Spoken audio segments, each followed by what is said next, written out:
রাজনীতিবিদদের অর্থনৈতিক স্থলন কি শুধুই ব্যক্তিগত কোনো ঘটনা, নাকি এর পেছনে লুকিয়ে আছে বড় কোনো রাজনৈতিক ও সামাজিক সংকট?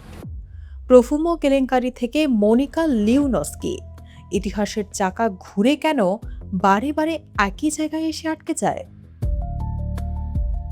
১৯৬৩ সালের কথা। যুক্তরাজ্যের যুদ্ধ বিষয়ক মন্ত্রী জন প্রফুমো ও মডেল ক্রিস্টিন কিলারের সম্পর্ক নাড়িয়ে দিয়েছিল পুরো ব্রিটিশ সরকারকে। স্নায়ুযুদ্ধের সময় এই ঘটনা শুধুই নৈতিকতার প্রশ্ন তোলেনি, তৈরি করেছিল রাষ্ট্রীয় নিরাপত্তা ও গোপনীয়তা ফাঁসের চরম আতঙ্ক। এর চূড়ান্ত মাসুল দিতে হয়েছিল তৎকালীন কনজারভেটিভ দলকে। পরবর্তী নির্বাচনে তাদের ভরাডুবি ঘটে। ঠিক একইভাবে ৯০-এর দশকে হোয়াইট হাউসের ইন্টার্ন মনিকা লিওনস্কি মার্কিন প্রেসিডেন্ট বিল ক্লিন্টনের ঘটনা পুরো বিশ্বজুড়ে রাজনৈতিক ও সাংবিধানিক সংকটের জন্ম দেয়। মার্কিন প্রতিনিধি পরিষদ ক্লিন্টনকে অভিশংসন পর্যন্ত করেছিল। অর্থাৎ বিশ্বের রাজনীতিতে এমন ঘটনা নতুন কিছু নয়। তবে বহির্বিশ্বের সঙ্গে বাংলাদেশের রাজনৈতিক প্রেক্ষাপটের একটি মৌলিক পার্থক্য রয়েছে। গ্লোবাল পলিটিক্সে যেখানে এটি সাধারণত ব্যক্তি স্বাধীনতার চর্চা বা বহুগামিতার কাঠামোর মধ্যে আলোচনা হয়, বাংলাদেশে তা সরাসরি যুক্ত হয়ে যায় ধর্মীয় নৈতিকতার সঙ্গে।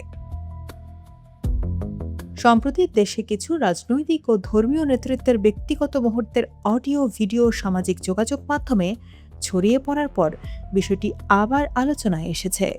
যারা সমাজে কঠোর ধর্মীয় অনুশাসন ও মোরাল পলিটিক্স বা নৈতিকতার রাজনীতি প্রতিষ্ঠার ওয়াদা করেন, তাদের জীবনযাত্রায় যখন স্খলন দেখা যায়, তখন তা শুধুই একজন ব্যক্তির নৈতিকতাকে প্রশ্নবিদ্ধ করে না, বরং তা সেই রাজনীতির মৌলিক বিশ্বাসযোগ্যতাকেই ঝুঁকিতে ফেলে দেয়।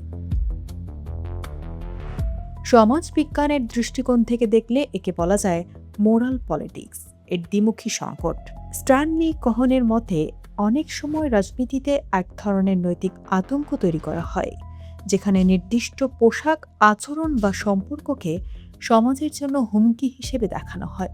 কিন্তু যখন সেই নীতি নির্ধারণকারীরা নিজেরাই তা ভঙ্গ করেন, তখন সমাজবিজ্ঞানী এমিল ডুরখেইম বা কার্ল মার্কসের তত্ত্ব মনে পড়ে যায়, যেখানে ধর্ম ও নৈতিকতাকে ক্ষমতার কাঠামো ধরে রাখার মাধ্যম হিসেবে ব্যবহার করতে দেখা যায়।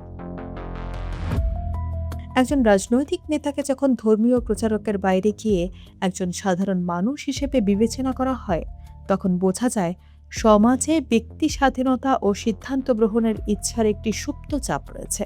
পশ্চিমা সমাজে জন স্টুয়ার্ট মিলের মতো চিন্তাবিদদের হাত ধরে মানুষের ব্যক্তিগত সিদ্ধান্ত গ্রহণের স্বাধীনতা প্রাতিষ্ঠানিক রূপ পেয়েছে। সমাজ ও মানুষের মূল্যবোধ কখনোই স্থবির নয়, এটি পরিবর্তনশীল। ধর্ম ও সমাজ পরস্পরকে প্রভাবিত করে খাপ খাইয়ে নেয়। বাংলাদেশের মতো সমাজেও এখন সময় এসেছে রাজনীতি ও নৈতিকতার এই দ্বন্দ্বকে কেবল ধর্মরক্ষা বনাম ধর্মবিরোধিতার চোখে না দেখে মানুষের ব্যক্তিগত স্বাধীনতা ও সামাজিক দায়বদ্ধতার যুক্ত নির্ভর জায়গা থেকে মূল্যায়ন করার।